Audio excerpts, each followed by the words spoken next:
How's it going, everybody? I'm Danilo Evangelista, and welcome to our discussion for tonight, Wednesday. Almost forgot what day it is, but just remembered now. Wednesday, October 18th, 2023. And you'll realize the significance of why October 18th is in just a second.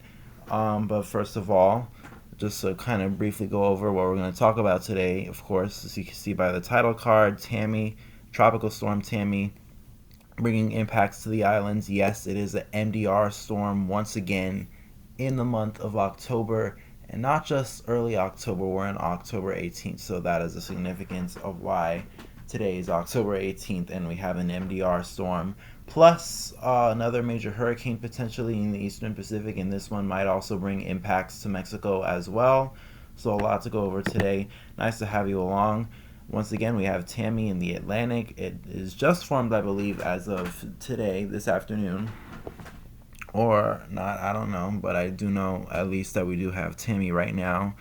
As of 5 p.m. Eastern Standard Time, it is at 40 miles an hour with a minimum central pressure of 1,007 millibars, and it is located at 13.0 north and 51.7 west.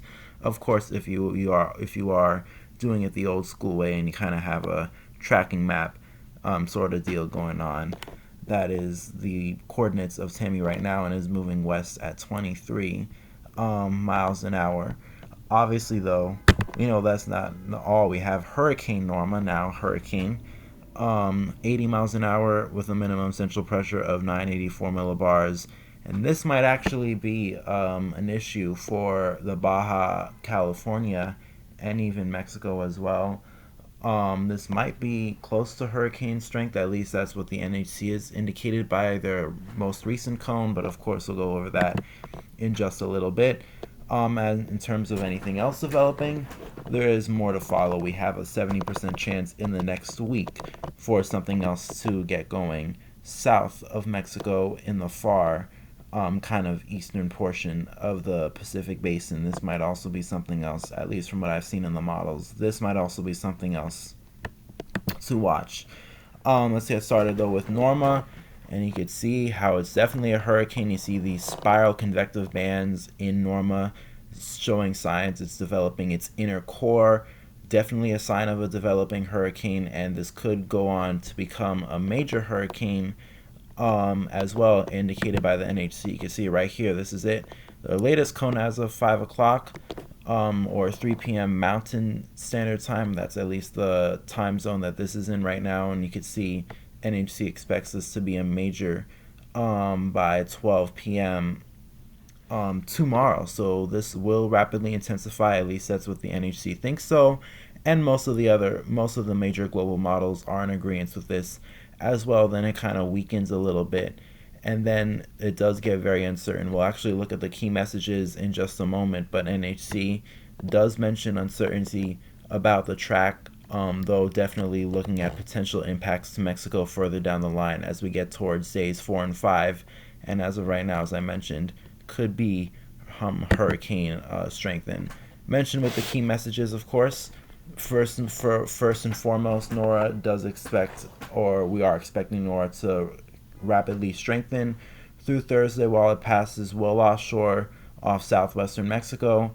And then what I just mentioned right here, there remains greater than normal uncertainty in the track and intensity forecasts for Norma later this week and this weekend while it approaches the Baja California Peninsula and western Mexico. But of course, given that this is a tropical storm, we will see, no matter what, probably rainfall impacts and wind as well, since this is a hurricane right now, to portions of Baja California Sur, and might require some watches to go up for that region sooner rather than later. And the greater than normal track uncertainty part, definitely keep that in the back of your mind, especially as we go through the video today, because I'm going to show you some of the global models, and there definitely is quite a bit of uncertainty, at least as of the latest global model runs.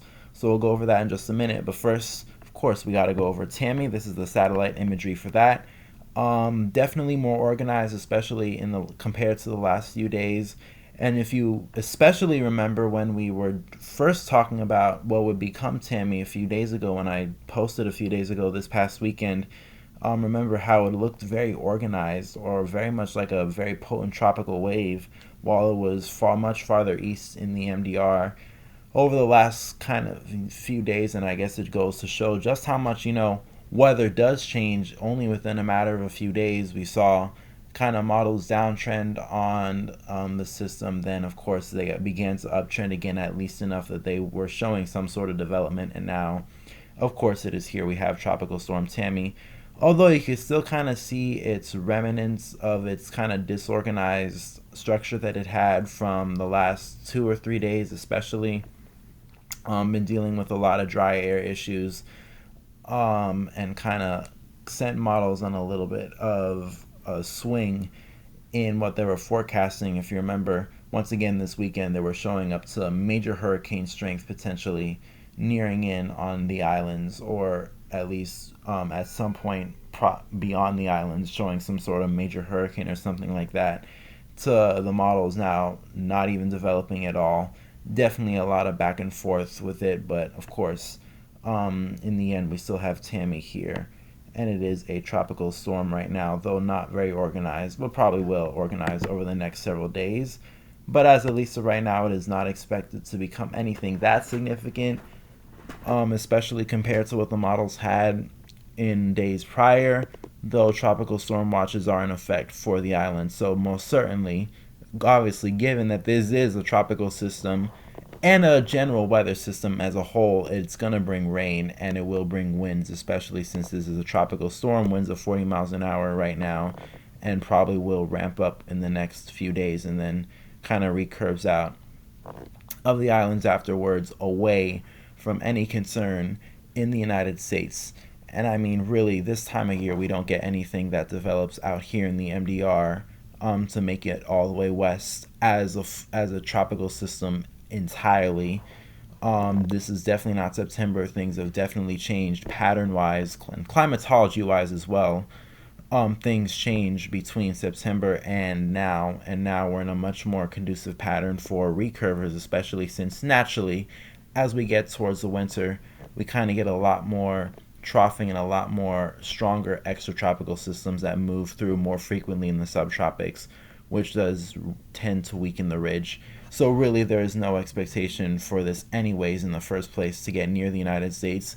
And at least in this particular situation, it does look like it will stay away. So anywhere along the East Coast or in Florida or anywhere in the United States for that matter, no need to worry about Tammy. This is going well out to sea, and it'll probably not become anything that significant anyway.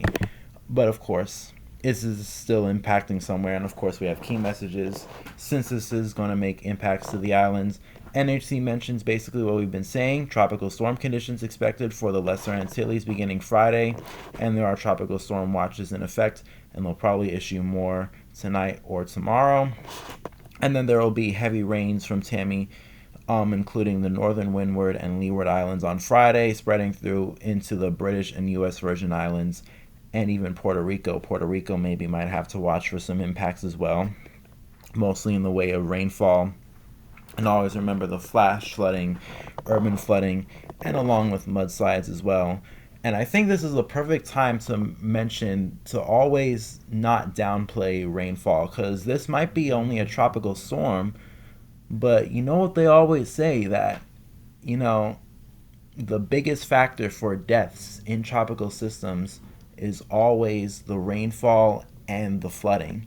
Sometimes, and most of the times, wind damage is not even the most significant thing in a storm. I mean, let's use big storms in the past, for instance, even Katrina. The most significant part about Katrina was the flooding in New Orleans, and New Orleans didn't even get the worst of the storm. The worst of the storm went into Mississippi, and even then, the bulk of the damage was done from a monstrous storm surge of 28 feet, caused by Katrina. So there's that aspect of flooding and damage that we also got to take into consideration, and that has caused tropical storms to be really bad in the past. I mean, just take a look at Harvey too. Harvey was only a tropical storm when it got to Houston, but it's already been producing flooding, very heavy flooding over Houston for the days that it was sitting over Texas. Most of the time as a weak storm, obviously, because it was sitting over land. But just goes to show you, flooding is the most big impact, especially when it comes to storms, and even it stretches to storms that are not tropical. Heck, just take a look at the rain that we've seen from New York City several Fridays ago, and I definitely know this because I live in New York City. But we had a huge rainstorm, lots of flooding, and it was not a tropical system whatsoever at all. So just keep that in mind. And if you have anybody in the islands, of course, let them know. There is some sort of system going to impact them, though it will not be strong. It will still bring some impacts in the least. Why not have a satellite view though, kind of showing both Tammy and this is Tammy and this is Norma, and you can see you can just look at that, very strong outflow. Not Tammy, Norma. Sorry, getting things mixed up, but Norma definitely on its way to becoming some sort of more decent storm. You can see the outflow. You can see this by the expanding upper clouds in the atmosphere kind of fanning away from the storm. That's the ventilation, that's the outflow of a hurricane. And when you have that significant, especially in this storm, kind of northward as well, poleward outflow that we're seeing very significant in Tammy, that is not Norma. Always getting those confused. But bottom line, when you see outflow like this in a developing hurricane, you definitely know that this has a favorable upper atmosphere environment to work with. So definitely on track for Norma to become a major hurricane, probably at least hinted at what the NHC has. Hurricane strength is already there, so we have that. And then Tammy, you can kind of see on the other hand, definitely not as organized as this, kind of stretched out in its field of convection, kind of disorganized as well. And another thing we could look at that to see that is the 850 millibar vorticity, and this is also kind of cool. You could compare Norma to Tammy, and you can see that in the 850 millibar vorticity. And if you're not really familiar with that, just think about it as the spin in the atmosphere. I'd say roughly 5,000 feet up, the spin, the counterclockwise, the cyclonic turning in the atmosphere. That's basically what this represents. And of course, the darker shaded colors, like the more oranges and the reds and even the whites we have, represents stronger spin. And you can see that there's definitely a lot of that associated with where Tammy is, but you notice how it's all stretched out and disorganized. And usually when we're talking about a developing system, a well-developed system, we would look at something like this. And this is where Norma is, and this is a very well-defined system. You can see very balled up, very dense, and very compact in its energy, and it has a very circular shape to it. This is definitely a much better signature of a more well-developed system, and a system that is definitely, like Norma is, on its way to become a pretty significant storm. And obviously we don't have that with Tammy, so I guess you kind of get the idea. We don't really need to worry about Tammy probably becoming anything too significant in the short term. But again, as mentioning, please do not forget about the potential rainfall impacts that Tammy will bring towards the islands, as always with every tropical system, but always keep that in the back of your mind.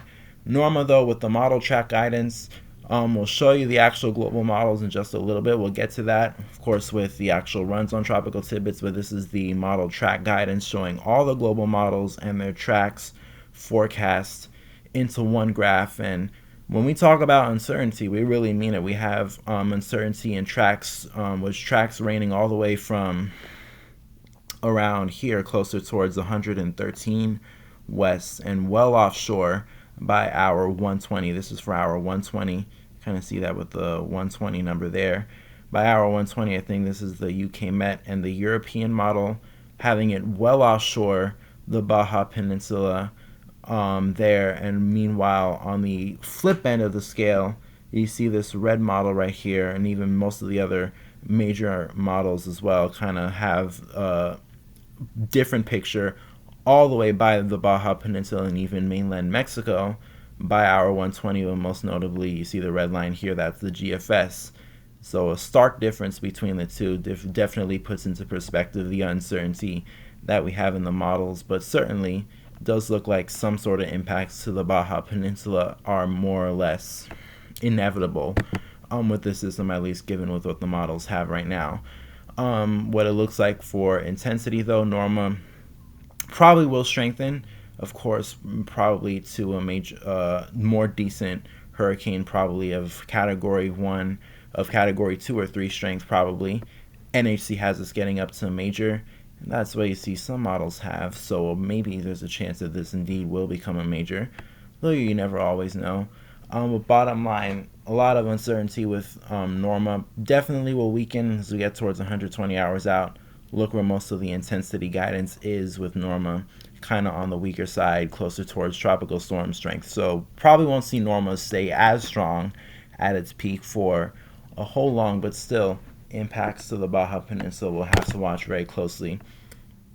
Though obviously, as you see with the picture with Tammy, really quickly going over that guidance, you see most ensemble members kind of certain that we'll see some sort of landfall or approach somewhere to the Lesser Antilles, and especially compared to Norma, most of the guidance are in more alignment, or are how would you say, in more agreement that Tammy will probably bring impacts to the islands and will probably go over some of the Lesser Antilles islands as it does make its journey. So that's something there. And as well, of course, most of the model intensity guidance is also in agreement. This will probably be anywhere from a tropical storm to some models showing that indeed this might even become a minimal hurricane at some point, though most models don't really show anything more than that.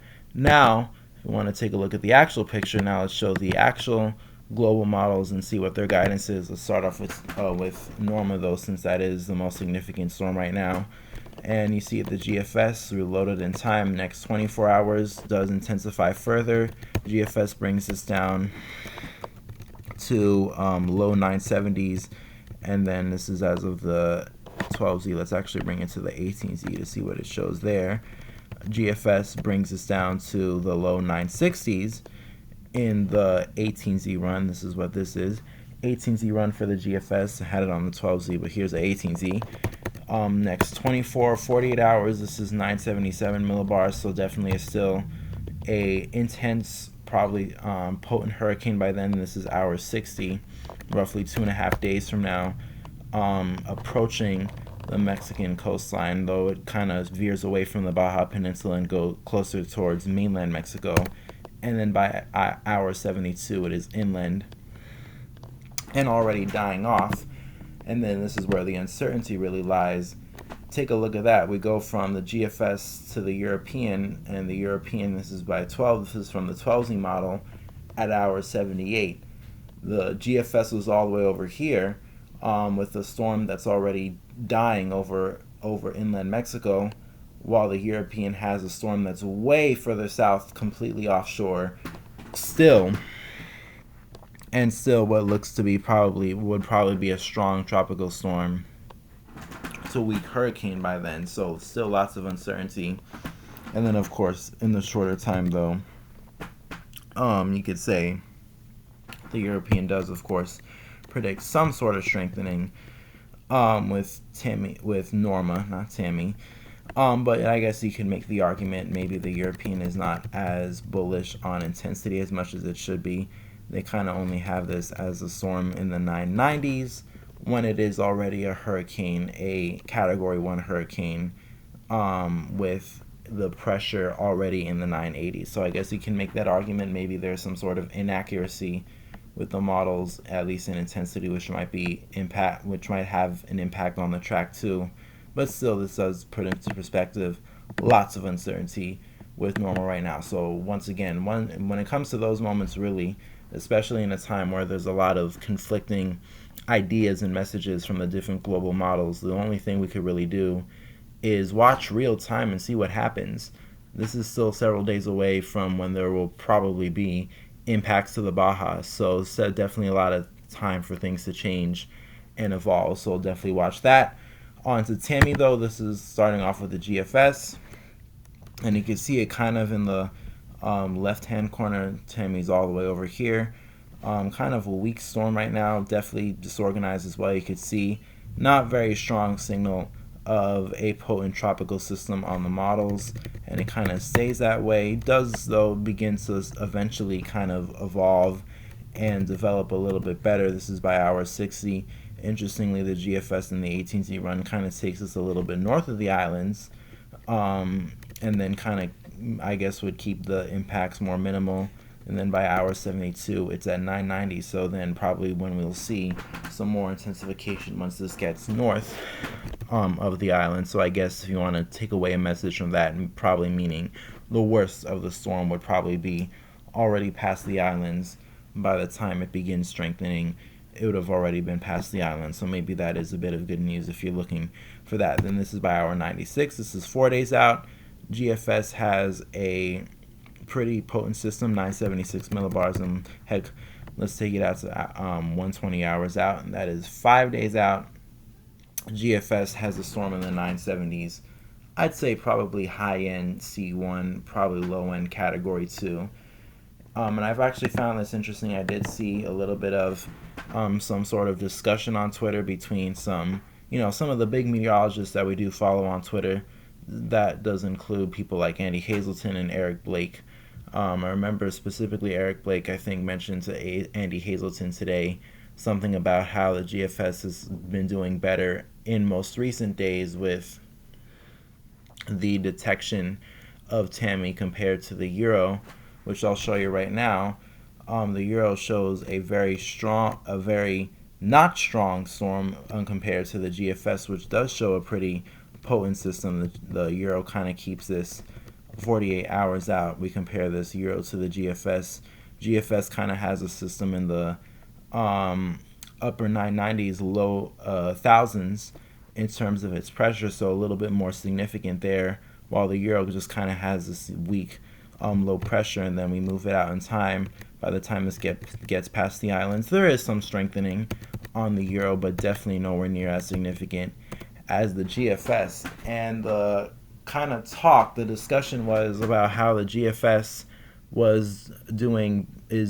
has been doing better in the detection more recently of the storm compared to earlier, when the European was much better with early detection of Tammy, whereas recently that has kind of dropped off and shown a weaker solution, probably compared to what is actually reality. So a little bit of a back and forth in terms of interests in there, but nonetheless, of course, we do have Tammy, and it does look like impacts and some sort of tropical system. At least that's what's being agreed by all models here. Some sort of system going near over the island. So definitely watch out for impacts and stay alert, stay on guard. But once again, do want to mention, I just am really astonished by the fact of climatology that we've had 2 storms so far. It was Sean, which we had several days ago in the MDR. That's died off, but now we got Tammy, which is another storm in the MDR in October. And notice, this is, what am I showing you here? Well, this is the tropical cyclone points of origin. So basically, in terms that we like to call it, it's climatology that we usually see in the Atlantic for the time of period that we're in now, October 11th to October 20th, and this goes from a period from 1851. This is when records began in the Atlantic, all the way up to about several years ago in 2015. So definitely does need a little bit of updating, one might say, but this still does generally show the idea that we still need to get, or at least the idea that I'm trying to present is that is, look out here in the MDR, especially compared to where we would see the most activity in the Atlantic, and notice where that is, especially in the Western Caribbean and in the Western Atlantic as a whole, in the Southwestern Atlantic to be more specific. activity in the MDR is much more sparse and a lot more infrequent, though it still does happen. So this is not like this is completely out of the blue, but it is interesting, definitely, and it kind of goes to show the different, occurrences that can happen in this season. And I mean, it's not entirely unexpected. You take a look at how warm the Atlantic is, definitely is enough fuel to allow for something to get going in the MDR, especially this late in the year. And I mean, we did go over it a few days ago. In fact, the MDR is very warm, and the Atlantic as a whole, not only now, but basically the whole entire year since going back to even before the season started in June, Atlantic was a complete bombshell in terms of how warm it is. So what am I trying to imply here? It's October 18th. Remember, hurricane season ends November 30th. And I mean, heck, even right now, we still got impacts that are possible with something in the Atlantic right now. So watch it very closely. And all I'm saying is, you never know what could happen. Something definitely could still happen after Tammy, especially. We still got probably a full 4 or 5 weeks or so after Tammy becomes a non-issue in terms of us tracking impacts in the Atlantic. And there's still definitely favorable conditions to go around. So we'll continue to watch it, and definitely, as they always say, it's not over till it's over. So watch the tropics, and we'll definitely monitor and see what else comes up, especially since we're gonna be busy. I guess for the next few days, we got 2 impacts, Tammy, and then Norma. Definitely a lot to go around, and I'll definitely try to post more. Kind of have been, in a little bit of dry situation, I guess you could call it. Kind of been posting here and there. I guess you could say that's a little better from me not posting at all. But I'm gonna try to start posting more. I'm gonna try to do an update discussion tomorrow, definitely in the afternoon. You could expect that. We'll see if is Norma our major hurricane by then, and of course, what are the updates on Tammy, what it could do. A lot to go over today, but as always, I appreciate you sticking around. As I always say, like, comment, subscribe. Gotta support the channel, support the cause. Share with family and friends. Of course, that's the way we can build a community. And until then, stay safe. Peace, love, and kindness to all. And watching Tammy, watching Norma very closely. And we'll definitely post updates in the near future. Until then, stay safe and enjoy the rest of your evening.